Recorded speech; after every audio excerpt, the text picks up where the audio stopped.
Hello, everybody, and welcome to the Tech Leaders Launchpad livestream. If you're new to this series, I'm Andrew Murphy. I'm a tech leadership trainer and coach, and I started my journey 20 years ago being an engineer. Since then, I've learned to be a leader, but when I learned, there wasn't a lot of resources. There weren't books, there weren't websites, there weren't blogs, and there definitely were not live streams that helped me do my job better. So I had to learn the hard way. And after 15 years of learning the hard way, I've decided that I'm going to spend my time now teaching and helping people become better at being tech leaders. The other thing that I do is share the people that are my coaches, my mentors, the people that help me become better. I want to get them shared with you to get their knowledge and their experiences as wide as they possibly can be. And so with me today, I have Dylan Beattie. Dylan, do you want to say hi to the good folks and introduce yourself? Hello, good folks. How's everybody doing out there? So yeah, I'm Dylan. I have this little strapline on my website now, which just says Dylan does fun things with code, comedy, video, music, and technology, and then travels around the world talking about it. And honestly, I struggle to summarize where I've got to in my own career better than that. I've been a developer, most of my life. I started programming on an Amstrad 128 when I was about 8 years old. Got into, MS-DOS, Windows, early days of the web, started writing HTML way back in the early 90s. And went from being a webmaster to being an application developer to leading a technical team to being a distributed systems architect to a brief stint as a CTO. And then both the industry and the world all changed quite dramatically in sort of 2019, 2020. And fell down that flight of stairs, landed on my feet. And now I have this interesting balance of technology and entertainment and music and being invited to, go places, sometimes to teach people. Sometimes I actually write code for money. Sometimes they just say, hey, come and do a talk about anything you think is interesting, which is a lovely point to get to if you're sort of technical speaker, is people going, yeah, talk about what you like we're not going to give you a theme here, just do anything you want. And that's me. So welcome to the stream, folks. Thanks for having me on.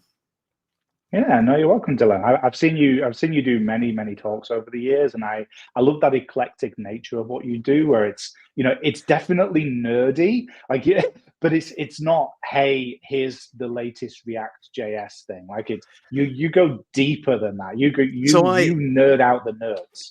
What I realized is, to pick up specifically on the latest React JS thing, that talk will have a shelf life of maybe 6 weeks if you're lucky. And given the acceptance cycle for most events is something around 3 months for, to go from confirming speakers to actually delivering them, either you're like, look, put me down for a JavaScript talk, and the month before I'll come up with something, and then it'll be fresh on the day, and then a month after that, it'll be, something will be deprecated there.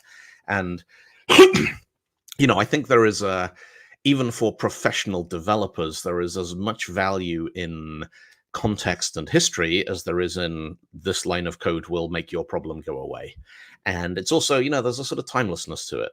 I really enjoy the heritage and the sort of shared folklore, I guess, is maybe one good way of talking about it that our industry has. And the first book ever published that used the term software engineering in the title, which was 1995, explicitly said, look, at the moment, this is all folklore. This is people swapping stories over coffee at conferences. And we kind of figured maybe someone should write it down because it's important. And, I enjoy that aspect of things, of, people they talk about what they think is interesting. They talk about, the things they discovered that they geeked out over. And eventually, some of it coalesces around a critical, like a nucleus, and everyone's like, oh, yeah, actually, this is important. And also, the tendency in software, we have these cycles of innovation. And I was talking to someone recently, like we've come full circle. Serverless now means that you can have a little snippet of your website can be static, but you've got a little piece of code that runs when it receives a matching request. And other than that, you don't execute anything. And, folks like me have been doing this a long time. I'm like, yeah, in 1997, I had 5 megabytes of free web space, and I could put Perl scripts in a folder that meant I had a static website with script that would only execute when a matching request came in, and otherwise nothing happened. And, obviously the underlying frameworks and languages have evolved a lot in that time, but really the innovation we've got there is that you used to have to pay for the script whether it was executing or not. And now we can do per second billing. And that's 25 years of innovation on web platforms. And there's a lot of folks out there now who were not born when Perl scripts in your CGI bin folder was part of web application architecture. And, with all sort of no disrespect to them or anything, but I see the JavaScript crowd now talking about server-side rendering. I'm like, we've had that before for a long time. It never went away. It's just that doing it with, React components is a pretty new idea. And so, yeah, I think there is this balance between the kind of the deep day-to-day focus that's necessary to be productive as a hands-on engineer, but also the wider context and perspective of understanding, how do you and your choice of tools and the work you do, how does that fit into the ecosystem? And the sort of, when someone sits down in the future to write the history of what we were doing right now, what's going to stand out, So yeah, I don't know if Scott Hanselman invented this concept, but it's him that I think of when I think of this concept. He talked about the idea of everything being magic to different levels. And if we use the analogy of electricity, if you've got a hairdryer, you plug the hairdryer into the socket and the hairdryer works. For a lot of people, that's kind of where their level of understanding stops. But you might know, for example, in that plug socket are wires that go back to a consumer unit, and then behind the consumer unit, magic happens. But you also might know that behind the consumer unit is the local distribution hub. But behind that, magic happens. And you might know that behind the local distribution hub is the local transformer. But behind that, magic happens. And there's these different levels of magic for people.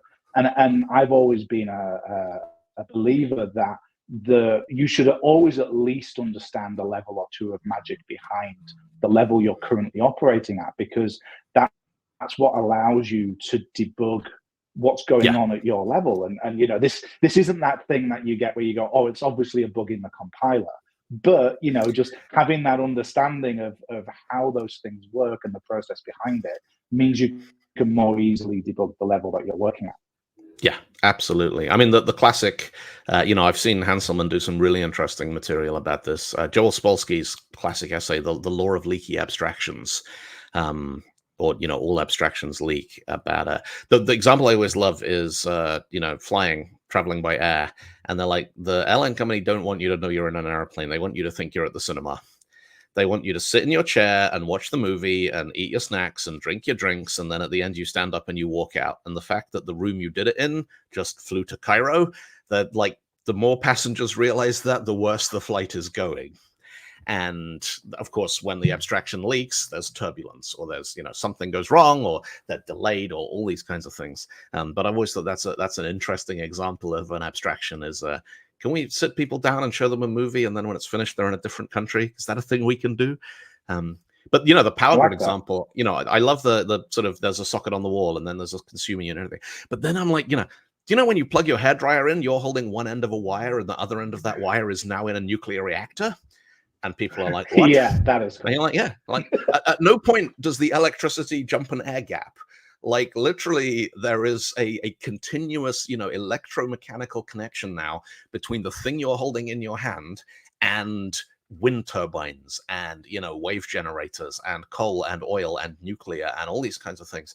And people are like, no, that's not how. It's like, no, that is how it works. It's just we have to have the abstractions, because trying to function day to day when you're comprehending things at that scale will blow your mind. So we don't think about it. We're like, there's a hole in the wall and click. And actually, speed. Sorry, go. I was just going to say, David Whitney was posting on social media the other day about Linux. He's doing some stuff with Linux and, commenting on how still it's so difficult to get any kind of consistency. And I was thinking, every time I have to use Linux for anything, it feels like trying to charge your phone in a town where everyone built their own electricity system.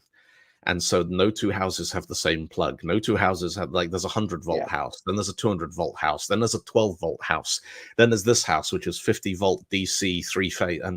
And Yeah, it feels like that. It's like it all works, but there's not that standardization that makes it a commodity that means you can stop thinking about it. But Yeah, that's a good analogy. Anyway, we're not here to talk about electricity. That was a very interesting diversion.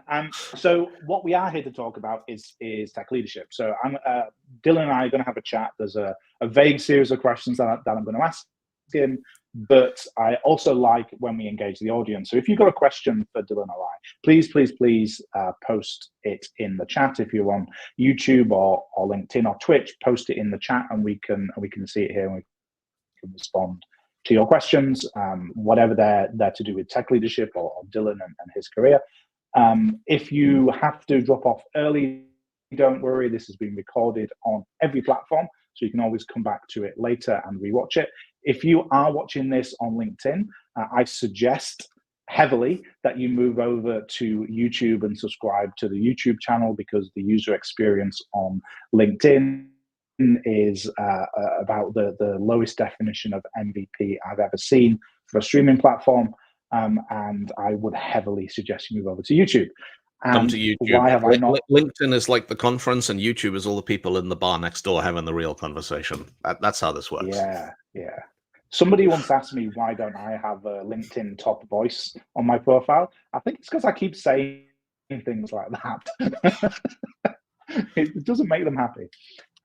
Anyway, so I started this off. Dylan, you and I were sat with Lars having Taiwanese fried chicken, and I asked fried you chicken and custard. The question. Fried chicken and custard. Yeah, it's good. I've been there before. If you're in Melbourne, fried chicken and custard, it's great. And I asked you the question, that I ask everybody, which is, if you were able to implant a message to every tech leader's brain in the world, what would that message be? And I've got some great answers from this question.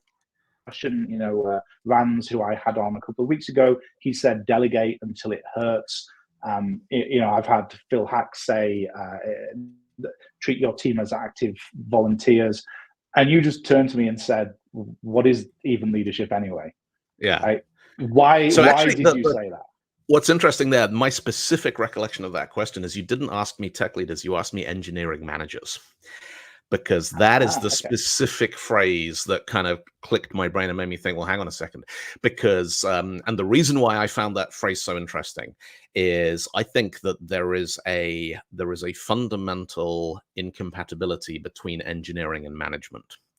Because I think, if you look at things like the Cynefin framework and complexity theory, basically you can boil problems down into problems which can be solved and problems which must be managed. And problems which can be solved are the one, like a great example of this to me is JPEG compression. How do you fit a complicated image into a small number of bytes? Well, you do this. And JPEG is very, very complicated, but it is not complex. There are a lot of moving parts, but they are all engineered. They are all well documented and well understood. And once you've implemented it, you can forget about it, and it just keeps working. And so that, to me, that's a good example of complicated versus complex. Whereas, traffic management in cities, that's complex. One day is never going to be like the previous one. The best you can do is continue coming up with strategies that might work better than what you had yesterday. And fundamentally, I think that the management done well is about managing complexity, and engineering done well is about delivering solutions to problems which are complicated. And so, there's this whole engineering manager. To me, the first thing that comes to mind is the classic, was it the Peter Principle, IBM, of somebody who's very, very good at hands-on, individual contribution. They're a great engineer, great developer. They get promoted, and they get to a point where the industry's like, well, we kind of need to give you more money and recognition, but the only way you can do that is to have people report to you, because of this old school mindset that if seniority means being in charge of people, not in charge of systems, not in charge of strategy, means being in charge of people. So now they give you people, and you don't do people, you do code, you do algorithms, you do data structures, and now you've got to manage people, and the people are like, our boss doesn't really know what they're doing, and you're like, I don't like all these people being around me, I want to write code today. And I think that's something a lot of people realize late. And one of the classic observations there is people get promoted to the level where they're no longer competent, and then they spend the rest of their career there because they don't want to step back down, and they're not going to get promoted up any further. And I believe IBM for a while actually had a thing where they said to anyone, look, if you want to, you can go from engineering to management and you'll get a pay rise. And if within a year you decide it's not for you, you can go back to engineering and you can keep the pay rise, which I thought was quite a nice way of doing it. And it's very kind of reassuring to me to see the role of, they call them ICs now. And the first time I saw that, I was like, that stands for integrated circuit. What are these people doing for a job? And then I realized it's individual contributor. It's a senior engineering position where you have responsibility and you are managing or you're running, developing systems and design input and architecture and responsiveness and reliability, but you're not actually looking after people. And, I'm seeing that I think is a relatively recent thing. Like within the last 10, 15 years, you're seeing some very, very well-known, well-respected people in big companies who are not vice presidents or heads of division. They are, I run this product and, that's what I do.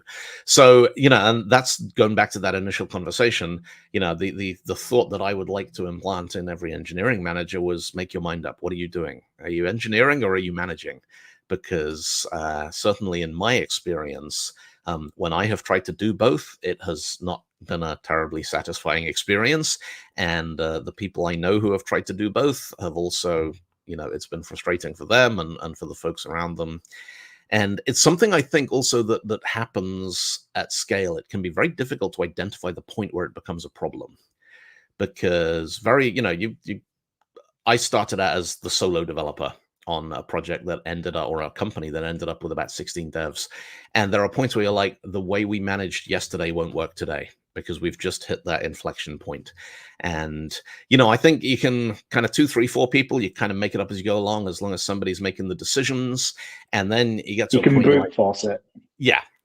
Brute force it. And, I think that the biggest indicator that something isn't worked is that somebody has gone away and they have worked very hard on delivering something which either turns out to be the wrong thing or it turns out to be a thing they didn't need. And the only way they find that out is they kind of come back from the wilderness after a month and say, hey, that thing's finished.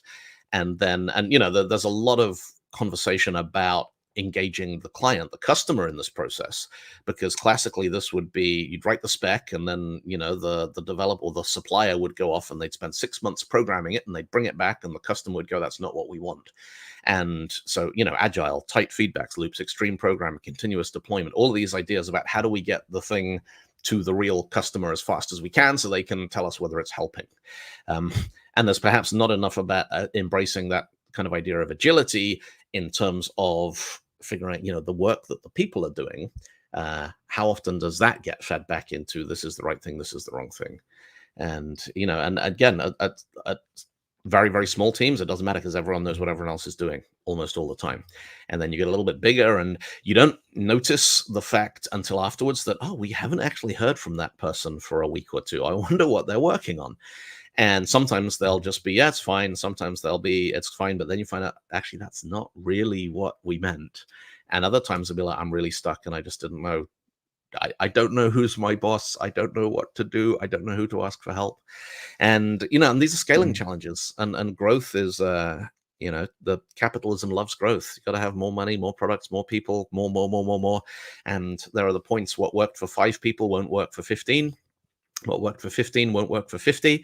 What worked for 50 won't work for 100, 200.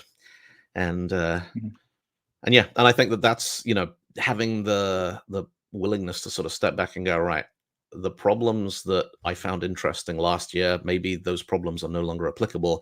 And I should keep reassessing what is my role in the way we're doing all this and where can I create the greatest value.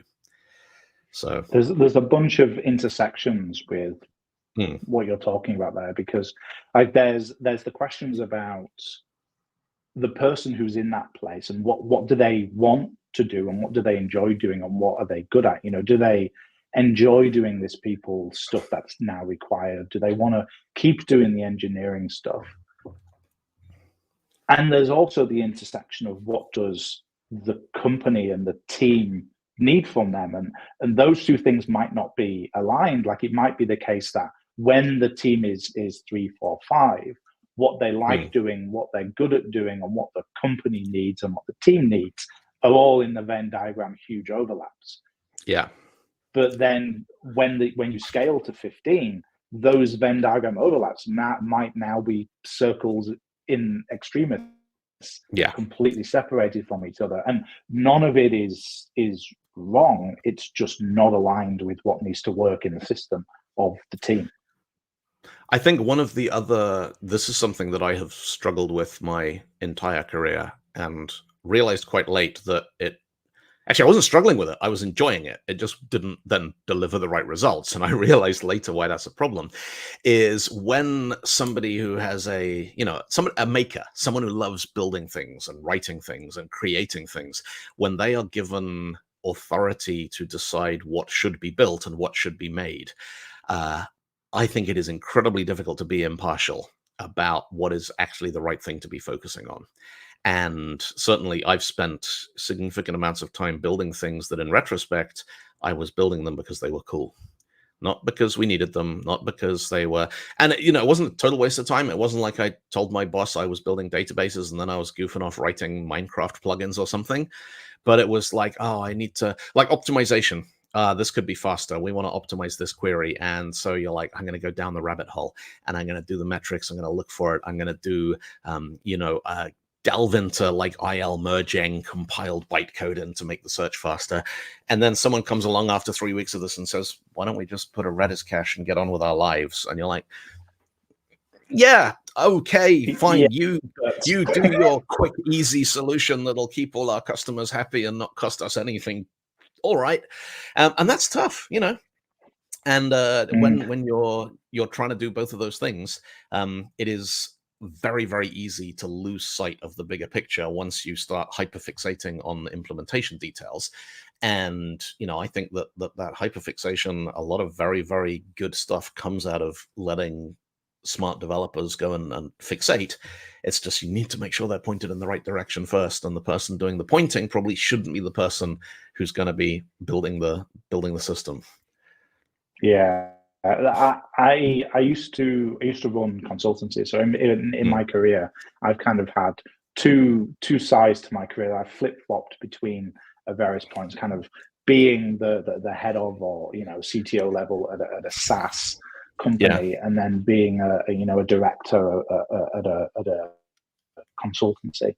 And the consultancy that I was in, I always tried to implement what I called the trifold model of leadership, which is in a consultancy, there's 3 types of leadership. There's people, projects, and technology.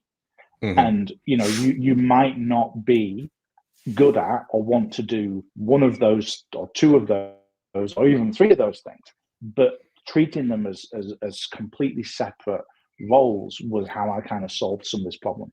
You could be a people leader.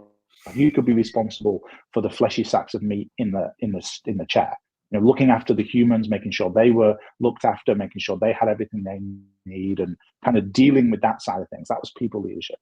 Or you could be technology leadership, which is how do we build this thing in the right way, making the right compromises to the right level of quality, which doesn't mean building it to the best level of quality. It means building it to the appropriate level of quality. Yeah.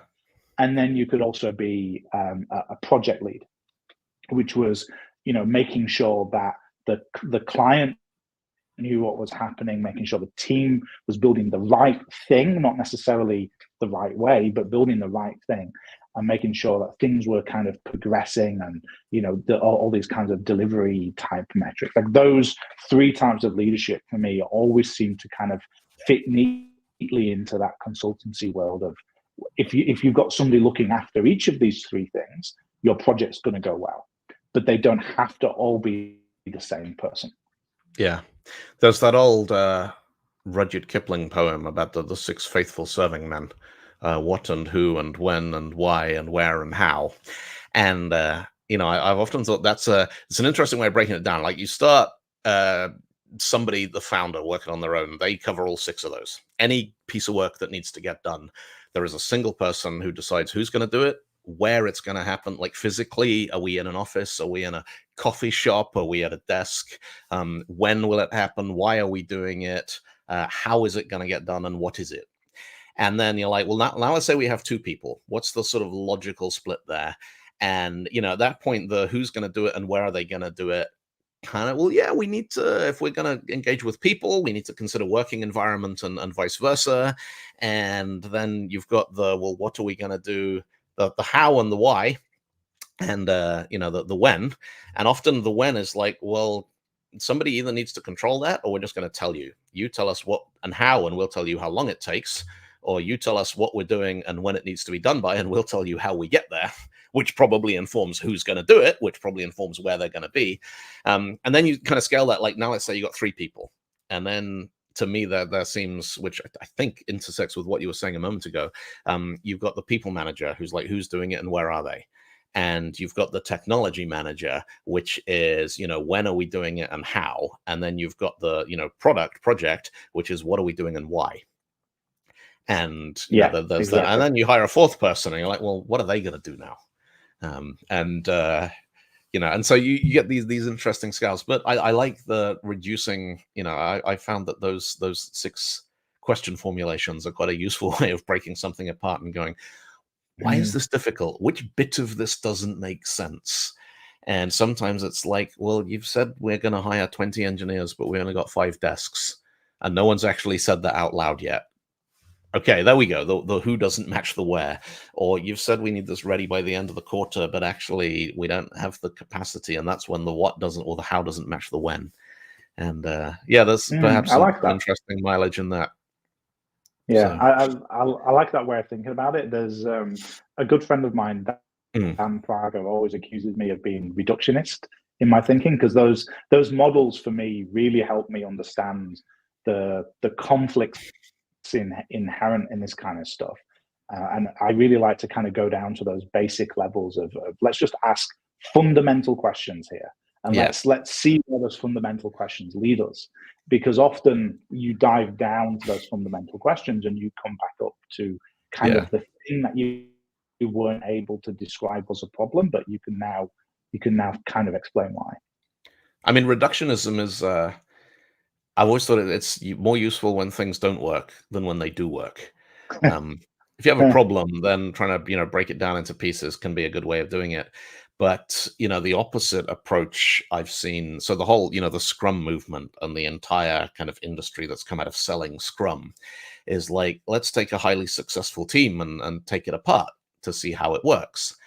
And they just, the reductionism completely misses they have really smart people and they get out of the way. And they're like, oh, well, they stand up every morning.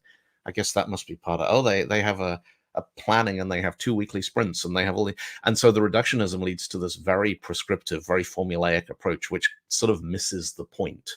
The things they are prescribing are actually the emergent behaviors of a highly functioning, organism.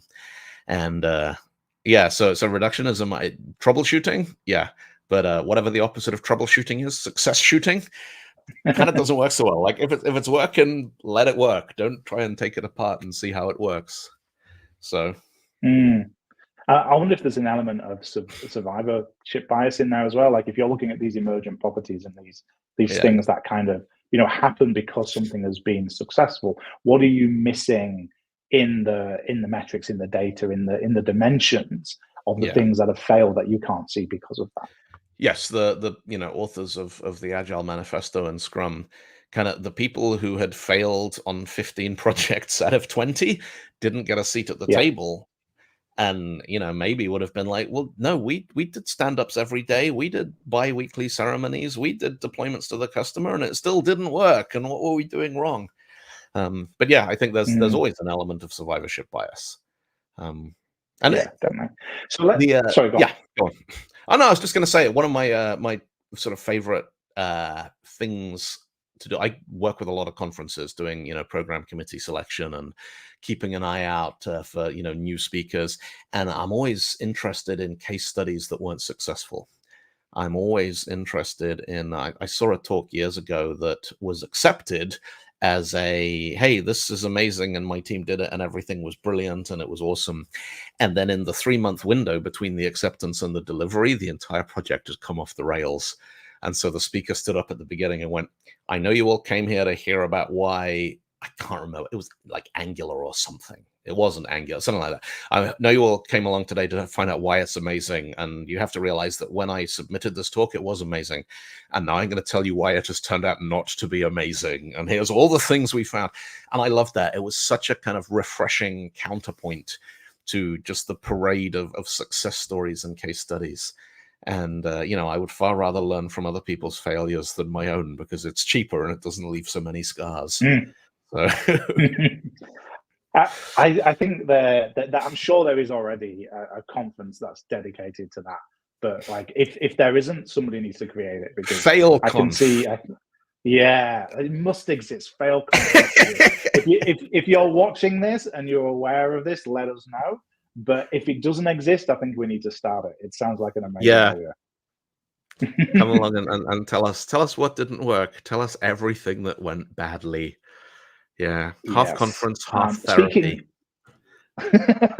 Speaking of things that went badly, let's move this back to kind of the topic of the conversation, which is tech leadership, people moving into tech leadership. Tell me about the war stories of you from either side of the leadership spectrum, like either you being a leader yourself, or having a leader. What and diagnose and tell me about what went wrong and why you think it went wrong. So that's an interesting. It's a difficult question to answer without naming names and telling you where the bodies are buried. And some of the bodies might still be fresh. I don't know. As it's public knowledge, I was the CTO at Skills Matter in London when they went into administration in 2019, which surprised a lot of people sort of externally. And I think the biggest contributing factor there was as a company who were very, very successful at delivering in-person events can't scale the way technology scales. And when everyone who comes to your venue and comes to your building and comes to your meetups is talking about, exponential growth and going from 100 subscribers to 1,000 to 10,000, I think a lot of people can see those graphs and those numbers and think that's what we should be doing because we are a technology company. And the realization, I think, came too late that running conferences doesn't make you a tech company. Running conferences makes you an events company, a theater company. Your revenue is bums on seats that paid money to be there. And the fact that the person on stage is talking about Kubernetes instead of doing Shakespeare, that's kind of by the by. The logistical challenges are about venue accessibility, about promotion, about sponsorship. And I suspect that if you sat successful event organizers down with people who run regional theaters, they would find so much in common to talk about. And if you sit them down with other, folks who are tech leaders who run, virtual and digital products, the illusion is that they are in the same industry, but actually they're not. And that, maybe that comes back to this idea of abstractions about, having to understand one level deeper than the marketing spin. Well, what are we actually doing here? What is the fundamental mechanism of revenue that exists in this organization? So that was, interesting to have a front row seat for that, but I'm not sure the dust from that has entirely settled. So maybe one day. I won't. I won't dig too deeply into it. It did make me kind of reflect upon. I know you're effectively self-employed, and I'm effectively self-employed, and one thing that makes you realize when you run your own business is that you spend 75% of your time doing the thing that is not the thing that you're good at. I do this business because I'm good at training people, I'm good at teaching people, I'm good at putting training courses together that help people be better at what they do. But I wish that I did more of that. But there's a business to run. There's stuff that I have to do that supports that, and it really being self-employed makes you realize that deeply. I mean, I think I I gather I'm something of an outlier. I think I have my admin and overheads down to maybe 10% of my working time. And I'm independent. It says, the little strap line on the stream today said, founder at Ursatal. I am Ursatal. Like, that company is me. And so as long as I do my accounts and file my taxes, then I'm under no kind of, certainly no legal obligation to do more than that. And so at that point, it's like, have I done everything I have to do today to continue operating legally? Yes. On a bad day, that'll be 3 or 4 hours of paperwork, but most of the time it's a little bit of Friday afternoon and we're done. And the rest of the time, it's like, right, what do I want to do today? Do I need to make money? Do I want to have fun? Do I have any ideas that I think might result in something that might make money? And that's an interesting process, because one of the things that I sort of alluded to earlier, the problem of the hyperfixation and someone going down a rabbit hole for 3 weeks, is when you're just a salaried employee, there's no checks and balances on that to you. There's the boss stepping in and going, when's it going to be finished? But there's not you looking at the calendar, looking at the bills, looking at the bank account, and looking at how you're choosing to spend your days and thinking, yeah, maybe I shouldn't be doing this right now. Maybe I should be focusing on something else. And, that is, for me, it's been really, really interesting kind of getting decoupled from that idea of you have a job, so money is now a solved problem. It just comes into your bank every month. But if you want any more, I know there's a process for that. Like, when you're independent, you're like, I want more money. Well, you better work harder, or put up your rates, or do something. It's not like there's no one you can complain to and hope they magically turn up with a bigger bag of money. That's no longer a factor. And it's kind of funny realizing how much of the world works like that. How many people just, I got a good job, but I'm hoping to get a raise next year. And I've seen firsthand the phenomenon of people job hopping every 3 years because they can always get 20% more money by going somewhere else. And trying to explain that, I at one point was running a spreadsheet where everybody we hired, I would, not terribly scientific, but based on their background and their aptitude, I had a spreadsheet of like, this is how much money I think they're going to be making in 5 years. And, we'd go to HR and say, look, I'm telling you this now. Like, this person is going to be earning double this in 5 years' time. So if you're not thinking now about how we are going to double their salary within the next 5 years, we are going to lose them because somebody else is going to give them that money. And generally, the reaction was one of horror. People like, we don't double salaries in 5 years. And I'm like, well, no, that's why we're hiring again, because that's the kind of growth, a capable engineer, they get out of university, maybe they do a couple of years, they get their feet under the table, figure out how companies work and how the whole recruitment process works.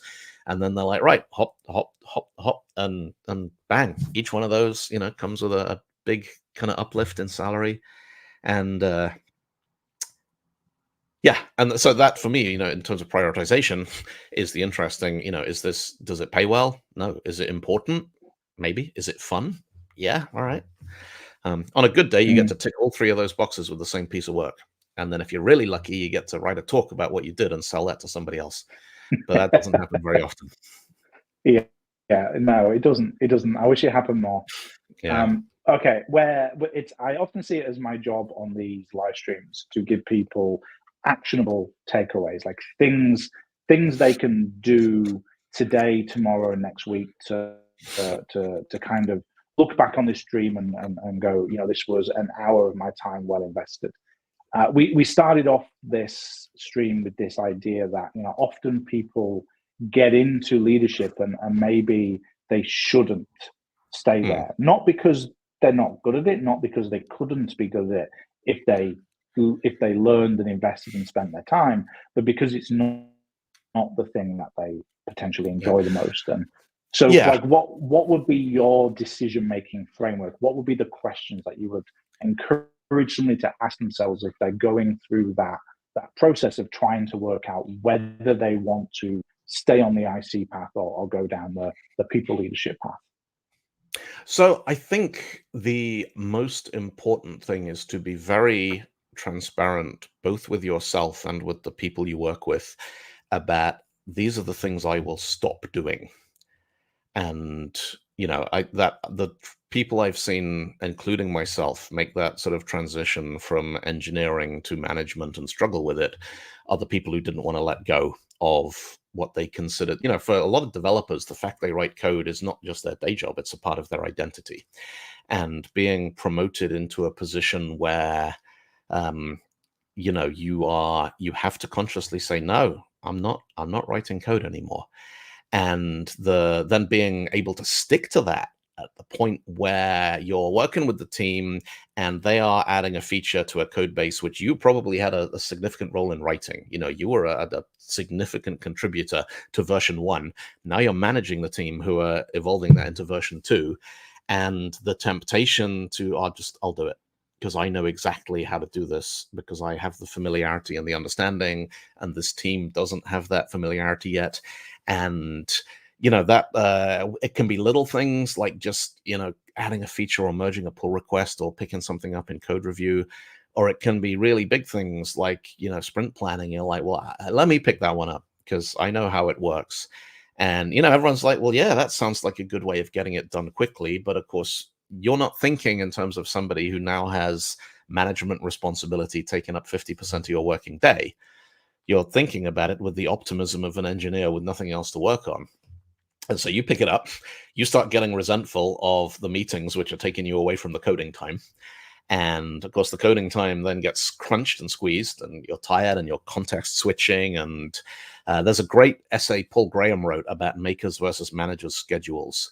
And, saying, makers, they don't even start if they have a meeting in 4 hours, because it'll take you 3 hours to get into the zone, and then you'll have to stop, and then you'll feel like you wasted the day.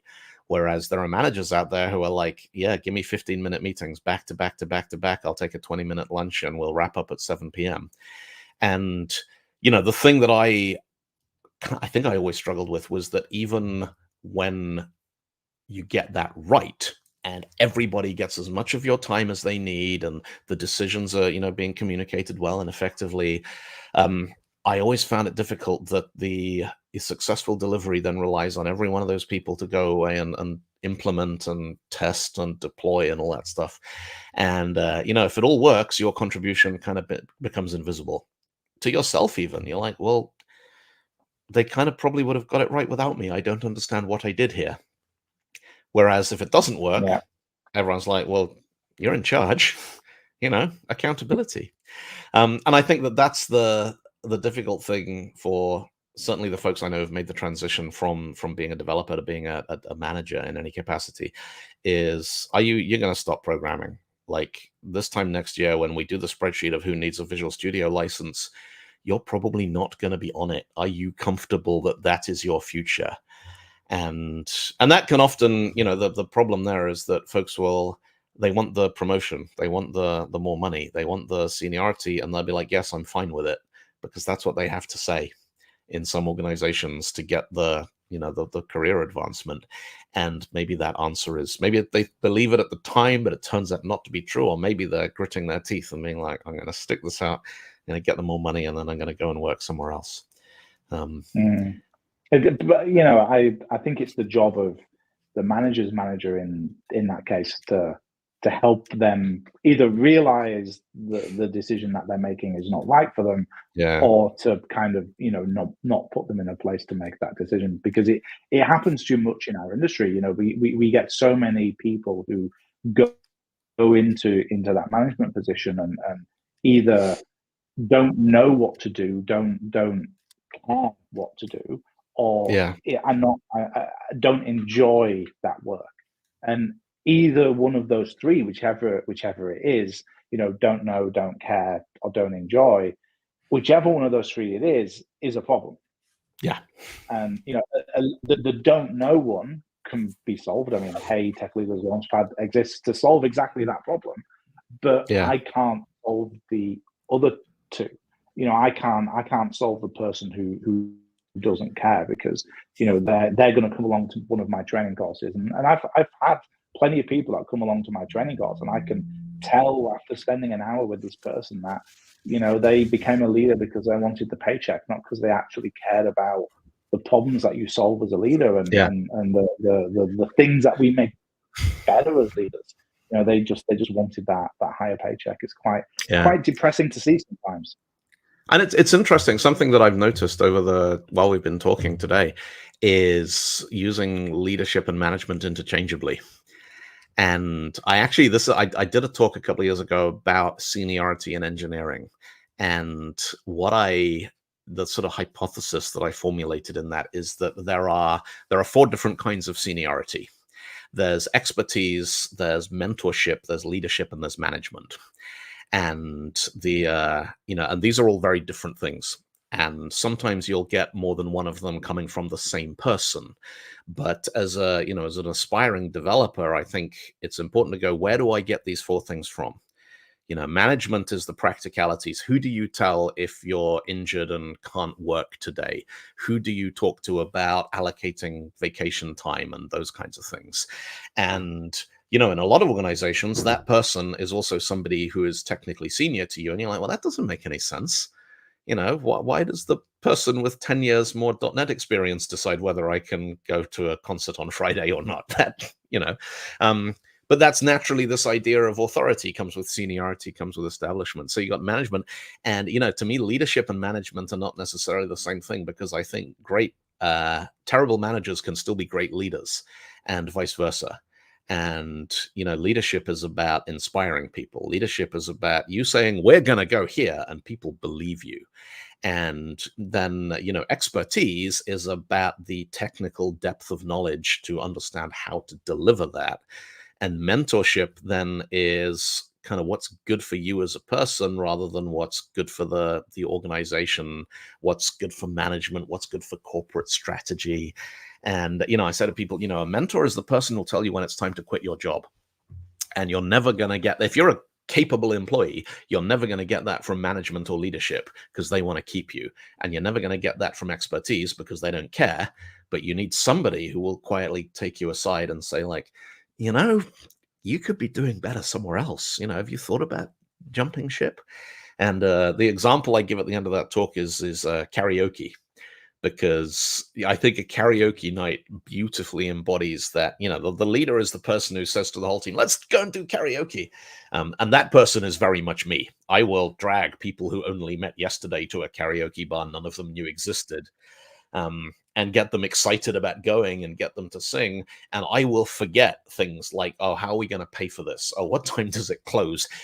Those are management details. And, there will be people who are like, well, actually, if we're doing a karaoke outing, let's make sure that it's, wheelchair accessible. Let's make sure that there are, soft drink options if people are driving, all the kind of things that leaders often overlook, because it's not part of their vision of what's going to happen, because they're just looking at the highlights. And then, expertise is the people who come to the karaoke night who can actually sing and they know the songs. And the mentor is the one who sees you going for Gangnam Style and just puts the hand on your shoulder and goes, no, you've had 5 beers and you're not Korean. Don't even try it. Sit down. Quiet, that's not a good idea for you right now. And, you see, like, in that microcosm, you can kind of see how those 4 roles interacting together can deliver something which is going to be memorable and positive. And if any one of them was missing, you can see how it starts to come unstuck. And but no, the whole, the idea of management and leadership being interchangeable is maybe that's a good one to think about. Is, what do you want to be? Do you want to be a manager or a leader? Because great leadership, yeah. I think there's definitely overlap in it, and it depends on. I often say, if you're going to be a staff engineer or a principal engineer, it is a leadership role. And I'm reflecting on what you're saying, and Pat Kua's got a great article on what he calls the Trident model of engineering pathways, which is effectively you go down either the engineering management route, you go down the staff engineering, principal engineering route, or you go down the kind of pure IC route, like the technical expert route. Like, these are the people who build, GPTs and so just for my benefit and any other folks who are listening, what is the difference between engineering management, principal? I hear principal engineer and staff engineer, and I don't really know what they mean. And I'm also not entirely sure that they mean the same thing in all the companies that use them. Or how are you using those terms? This is exactly what I was going to clarify, because I think using your four model, remind me, there was leadership, management, mentee, leadership, management, expertise, and mentorship. Expertise and mentorship. So, I would say that a good engineering manager is leadership and management. I would say that a good staff engineer or principal engineer is leadership and expertise. Yeah. And I would say that a good kind of pure IC is mentor and expertise. Yeah. And because for me, the big difference between being a pure IC and being a staff engineer and a principal engineer is that kind of pathway for me is about how does the system of how we build software scale. And it's not necessarily just the platform we're building. It is that, but it's not just that. It's how do we put guardrails in place? How do we build our own systems and CI/CD pipelines and processes of how we build software and templates and bootstraps and all this kind of stuff, the stuff that enables us to move quicker as engineers. And so it's still a deep expertise type thing, because you need that to build those things in the best possible way.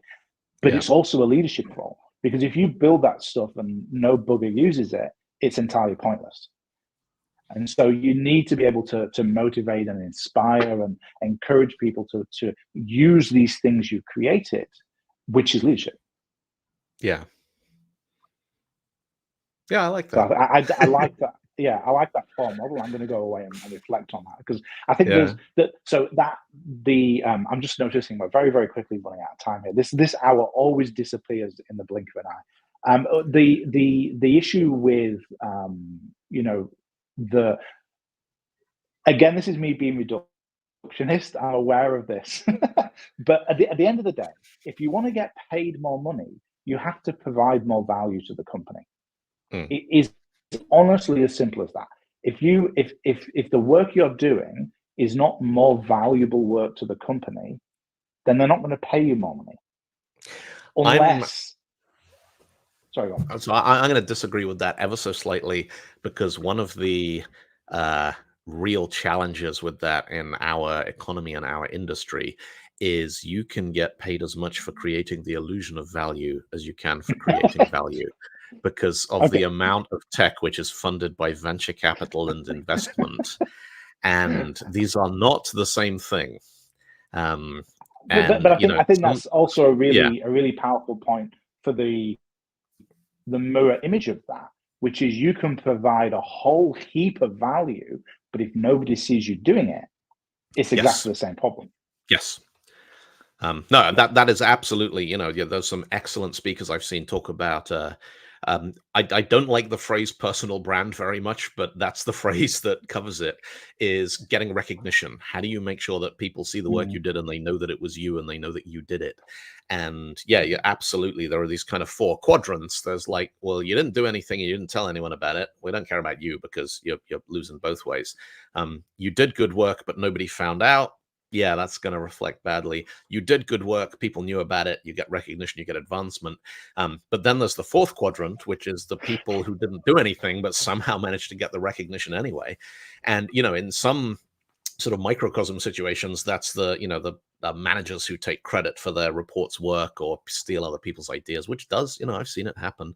But also there's the whole, look at the number of people who got rich with the Ethereum blockchain, and we're going to build that. Like, that didn't deliver any actual value to anybody except hustlers and drug dealers. But the people who were scared of missing out on the next big thing, they poured money into it. That money goes into investment. People go out and they're like, yeah, we deliver bespoke end-to-end solutions on the Ethereum blockchain. Please give us $100 million. And some of them got it. And, if the folks we're talking about today, who their only motivation is, I just want more money. I want more money so I can get out of this. I can pay off my mortgage and I can, watch my kids grow up and ride bikes or whatever. That's not a bad thing to aspire to, but there are people out there going, oh yeah, Ethereum blockchain, is it?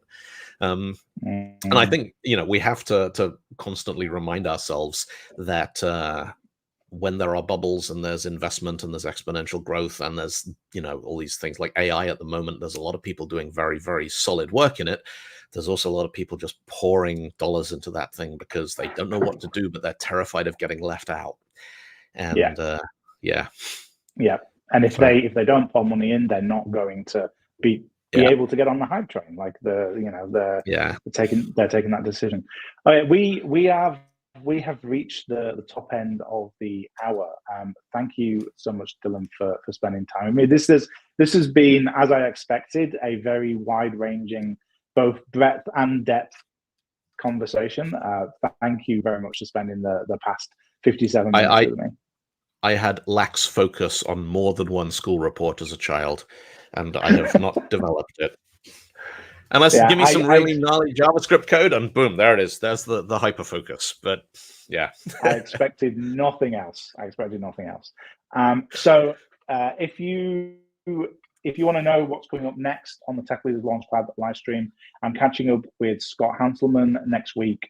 We're going to go through one of his and my favorite topics, which is why you should put what you know out there. Why you shouldn't just learn things, have experiences, and keep them all inside. Why you should get it out there, write blog posts, do talks at conferences, just do everything you can to share your knowledge.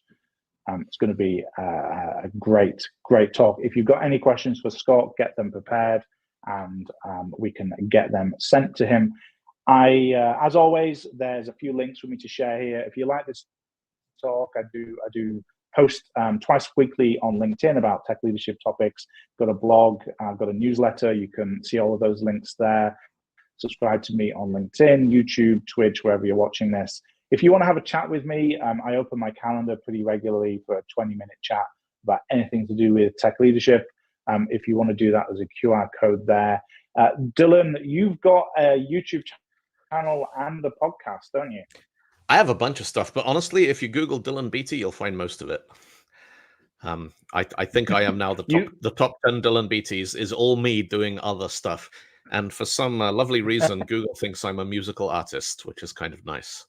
So you definitely have a less, still a pretty common, but less common name than Andrew Murphy. That I'm still battling up the rankings of Andrew Murphy. I'm on the. So do we have 30 seconds for a funny story about demographics? Yes. Go for it. A couple of years ago, somebody took all the Dylan Beatties on Facebook and put them in a big group chat.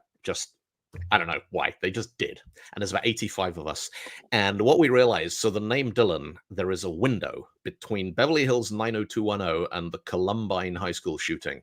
The name Dylan peaked.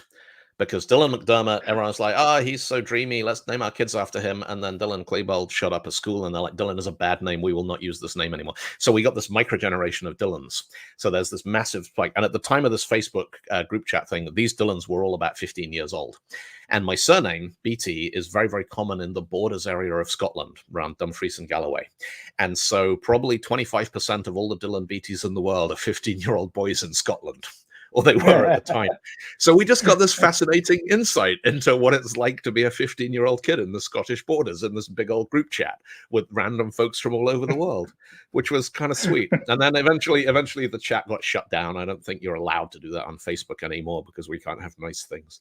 But that was a real interesting insight. And I was talking with Dylan Sheeman, who runs the Half Stack conferences, and the Living Spec company is his. And he's exactly the same. He's like, all the Dylans are that window in the 90s between 90210 and Columbine. That's when the name was cool. So I think Andrew is making the circle again. It's becoming more popular again. There was a period in like the last 2 decades, really popular before 1990, not really popular 1990 onwards. It's coming back in now. So I'm going to have some more competition for usernames and domain names coming up. Awesome. All right. Thank you very much. Thank you, Andrew. Thanks for tuning in, folks. And I will see you next time on Tech Leaders Launchpad Livestream. Goodbye, everybody. Bye-bye.